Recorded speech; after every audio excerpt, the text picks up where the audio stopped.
Қайырлы күн, құрметті әріптестер. Астана қаласы коммуникациялар қызметінің ақпараттық алаңында баспасөз маслихатын бастаймыз. Бүгінгі баспасөз маслихатының тақырыбы спорт және аула клубтарының қызметі. Добрый день, уважаемые коллеги. Мы начинаем брифинг пресс-центра службы коммуникации города Астаны. Тема сегодняшнего брифинга о деятельности спортивно-дворовых клубов. Құрметті брифингке қатысушылар, сұрақтарыңыз болса, орталықтың әлеуметтік желідегі Instagram, Facebook парақшаларына жолдасаңыздар болады. Алаңымыздың құрметті спикермен таныстырып өтейін. Атымтай Бағдат Суханбердіұлы, Астана қаласының жастар саясаты мәселелері басқармасы мемлекеттік мекемесі басшысының міндетін атқарушы. Қош келдіңіз, сөз кезегі өзіңізде. Рахмет. Қайырлы күн, құрметті қала тұрғындары, құрметті көрермендер. Өздеріңізге жастар саясаты мәселелері басқармасының аула клубтары қызмет туралы ақпаратты айтып өтуге рұқсат етіңіздер. Қазіргі таңда жастар саясаты мәселелері басқармасының жетекшілігінде 20 аула клубы жұмыс жасайды. Оның ішінде 10 Астана қаласының әкімдігінің коммуналдық меншігінде орналасқан, қалғаны жекеменшік болып саналады. Қаланың жас тұрғындарына арналған бұл клубтар көп салалы мәдени спорттық орталықтар болып табылады және олардың білім алуына маңызды рөл атқарады. Аула клубтарының қызметі жастар мен жасөспірімдер арасындағы қылмысты азайтуға, балалардың денсаулығын жақсартуға және олардың өмір шеңдігін арттыруға тікелей әсер етеді. Сонымен қатар қазақстандық патриотизмді дамытуға ықпал етеді. Жыл сайын аула клубтарының қабырғасында халықтың әлеуметтік осал топтарынан, аз қамтылған отбасылардан шыққан жүздеген балалар ақысыз негізде тәрбиеленеді. Аула клубтарының қалалық ішкі істер департаментінің ювеналдық полиция бөлімшесінде есепте тұрған және Астана қаласының әлеуметтік даму басқармасына бекітілген кәмелетке толмағандар да барады. Биыл аула клубтарының сапасына және қауіпсіздігіне ережелерге сай келуіне баса назар аударылды. Осылайша 4 аула клубы санитарлық және өрт қауіпсіздігінің ережелеріне сәйкес келмейтін жертөлелерде орналасқан. Алайда оларды жауып ережелерге сәйкес келетін тұрғын үй немесе бөлек тұрған мекемелердің бірінші қабаттарына ауыстырылды. Мысалы, Есіл аула клубы Есіл ауданындағы бұрын жертөледе орналасқан, қазір жертөледен жабылып, аула клубтың қызметі Рамбол Есіл ауданы бойынша Гидералиев көшесі 4 мекен жайында орналасқан бокс және фитнес жекеменшік клубына ауыстырылды. Қазіргі таңда осы аула клубына 140-тай бала қатысады. Екінші Алан және Тарлан аула клубтары Алматы ауданында орналасқан. Бұрын жертөледе орналасқан, қазір жабылып, клубтары Fitness Energy Gym Алматы ауданы бойынша орналасқан жекеменшік фитнес клубына ауыстырылды. Қазіргі таңда осы аула клубқа 120 бала қатысады. Үшінші Армандастар аула клубы бұрын жертөледе орналасқан, қазір жабылды.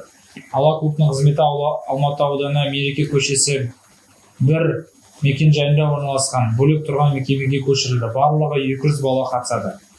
Сонымен қатар Жас Қанат Алматы ауданы бойынша және Үркер Нұр ауданы бойынша аула клубтары кіре берістеріне қатысты ескертпелер реттелді. Құрылыс қоқыстары шығарылды. Батыр аула клубында Сарыарқа ауданы бойынша шағын жөндеу жұмыстары жүргізілді. Аула клубтарына баратын тұрғындардың көпшілігі тұрғын үй алаптарына екендігін атап өткен жөн. Мысалы, Үркердегі Үркер аула клубы, Тельман шағын ауданындағы Ақжол аула клубы, Пригородный шағын ауданында Интерпро аула клубы, Интернациональный шағын ауданындағы Армандастар аула клубы, Мичуринда Мирас аула клубы, Күйгенжарда Лидер аула клубтары жұмыс жасайды. 20 аула клубында 7 мен 29 жас аралығында балалар мен жасөспірімдер арасына 3000-ға жуық оқушы тәрбиеленуде. Үйірмелер мен секциялар саны 130, оның ішінде 74 спорт секциясы, 56 шығармашылық үйірме бар.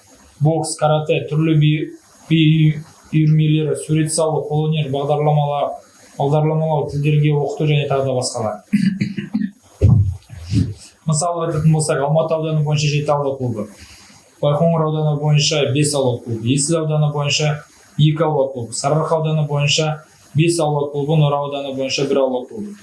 Аула клубтардың тәрбиеленушілері Болгария, Армения, Қырғызстан, Өзбекстан, Ресей, Италия елдеріне Қазақстанның Астана, Алматы, Көкшетау, Атырау, Ақтау, Шымкент, Қарағанды қалаларында өткен жарыстардың жеңімпаздары атанды. Астана жастар ұйымдастырған спорт жұлдыздарымен кездесу аясында аула клубтарының тәрбиеленушілері мен жасөспірімдер әлемдік және еліміздің спорт жұлдыздарымен кездесулер өткізілді. Мысалға айтатын болсақ, UFC чемпионы Хабиб Нурмагомедов, Сергей Морозов, Жалғаш Моғолов секілді жұлдыздармен кездесу өткізілді. Біздің басты мақсатымыз аула клубтарының санын арттыру, сапасын да жақсарту. Бұл бағытта жұмыстар жалғасатын болады. Аула клубтарының мекен жайлары әкімдіктің ресми сайтында бар. Оған қоса біздің немесе Астана жастардың парақшаларында жеке хабарлама жазу арқылы сұрап біле аласыздар. Балаларымыздың жаман әдеттерінен аулақ болып, еліміздің мақтанышы атансын. Назарларыңызға рахмет. Уважаемые жители города, позвольте предоставить вам информацию о деятельности спортивных дворовых клубов города Астаны. В настоящее время под кураторством управления по вопросам молодежной политики на территории города функционирует 20 дворовых клубов, 10 из которых состоит на балансе учреждения. Помещения относятся к коммунальной собственности акимата города Астаны, остальные являются частными. Данные клубы для юных жителей города являются многофункциональными, культурно-спортивными центрами и играют значимую роль в их воспитании. Деятельность дворовых клубов оказывает прямое воздействие на уменьшение преступности среди молодежи и подростков, улучшение здоровья детей и повышение их жизненной активности, а также способствует развитию казахстанского патриотизма. На безвозмездной основе ежегодно в стенах дворовых клубов воспитываются сотни детей из социально уязвимых слоев населения, из малообеспеченных семей. Также посещают дворовые клубы несовершеннолетние. Ранее 4 дворовых клуба находились в подвальных помещениях, не соответствующих санитарной и противопожарным нормам. Однако за последний месяц удалось закрыть данные клубы и найти альтернативные помещения, которые соответствуют всем нормам и находятся на первых этажах жилых зданий и в отдельно стоящих зданиях. Клубы переведены в частный клуб Fitness Energy Gym, который находится по району Алматы, улица Кордай, 83. На текущий момент клуб посещает 120 детей. Дворовой клуб Армандо Стар, подвальное помещение. В настоящее время закрыто. Деятельность клуба переведена в отдельно стоящее здание по району Алмата, поселок Интернациональный, улица Медике 1. На текущий момент посещает 200 детей. Также устранены замечания касательно неудовлетворительного состояния фасада для дворового клуба Жасханат. Дворовой клуб Уркер.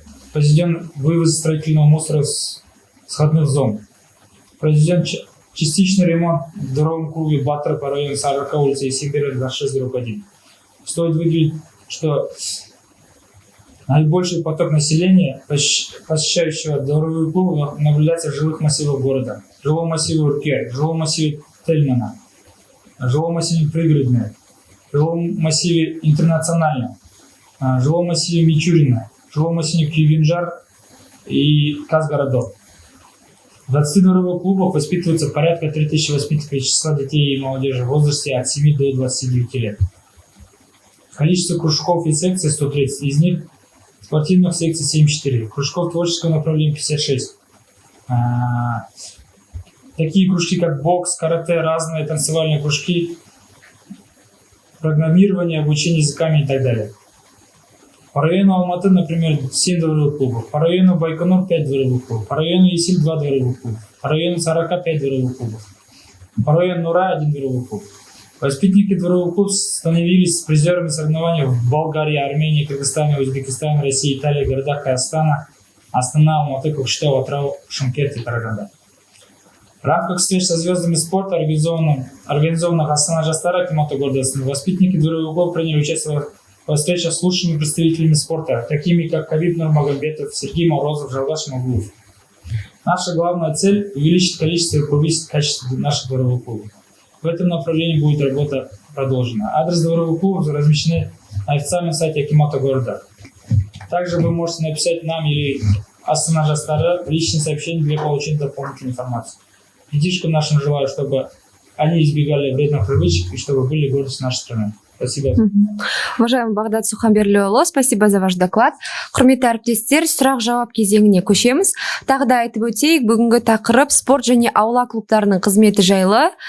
Тақырып аясында сұрақтарыңызды қойсаңыздар болады. Бірінші сұрақ, аула клубтарына қалай жазылсақ болады? аула клубтарына қалай жазылуға болады? Өз тұрғылықты үйіңіздің маңында аула клубы болса, бірден барып сол жерге жазылуға болады, немесе біздің Астана қаласының жастар саясаты мәселелері басқармасына хабарлассаңыз болады. Егер аула клубын ашуға ниет білдірген жағдайда қандай қолдау білдіре аласыздар? Мекеме санитарлық және өрт қауіпсіздігінің ережелеріне сәйкес келген жағдайда аула клубтарын ашу мүмкіндігін қарастырып, жалақыны төлеуге дайынбыз. Егер үй-жайлар әкімдіктің қарамағында болса, жалақымен бірге коммуналдық төлемдерді төлеуге дайынбыз. Где узнать адреса и секции дворовых клубов? Адреса и секции указаны на официальном сайте акимата города. Также вы можете задать свои интересующие вопросы в Instagram Астана Жастар. Благодарим вас за ответы на вопросы. Желаем удачи, успехов в вашей работе. Спасибо за внимание. Мы на этом завершаем наш сегодняшний эфир. Бізге келіп түскен сұрақтар легі осындай. Сұрақтарға жауап бергеніңіз үшін рахмет. Және де жұмысыңызға табыс тілейміз. Біз бүгінгі баспасөз мәслихатын аяқтаймыз. Амандықта жүздескенше.